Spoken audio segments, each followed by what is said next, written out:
Mpenzi mtazamaji, karibu tena kwenye habari zetu. Today is Street Interview episode 2. Na leo nimejaliwa kupatana na mwanamke ambaye ni bomba sana kwenye eneo lake. Hebu tupate habari zaidi kutoka kwake. Habari yako? Mzuri sana. Unaitwa nani? Kwa majina kamili naitwa Brilliant Sang. Brilliant Sang. Yeah. Jina nzuri sana. Asante.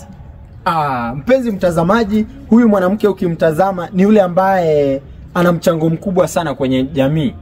Wajua katika jamii kuna mambo mengi sana ambao watu wanafanya ambao yanaleta maendeleo kwenye jamii. Sasa hivi leo tumejaliwa kupatana na yeye, na mmoja ya wale watu ambao wako na mchango mkubwa sana katika maendeleo ya jamii. Nikuulize swali? Niulize. Nasikia wewe katika haya maisha unaamini kwamba mwanamke anaweza akajisimamia kiundani kabisa. Na mwanamke anaweza jisimamia bila kupata usaidizi wowote kutoka kwa mwanaume.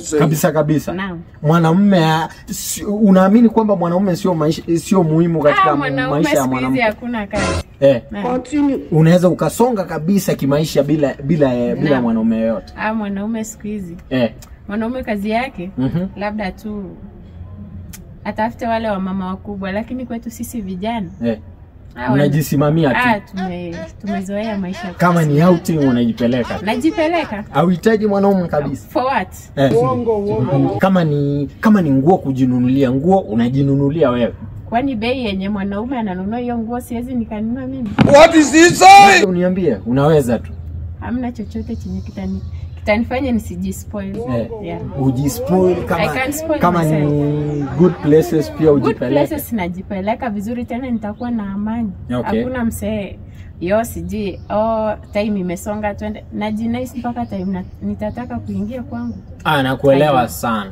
Sasa wewe ni wale wanawake ambao wanaamini what a man can do, a woman can do better. What a man can do, a woman can do for better. Nakuelewa sana. Nimekupata sana. Sasa nina swali kwako. Kwa sababu wewe ni wale watu ambao ni wale wanawake ambao wanaamini kwamba what a man can do, a woman can do better. Sasa nina swali, uko tayari? Niko tayari. Una uhakika uko tayari? Nina uhakika niko tayari. Kabisa. Naam. Unaweza ukaenda short kwa ukiwa umesimama. God have mercy upon us.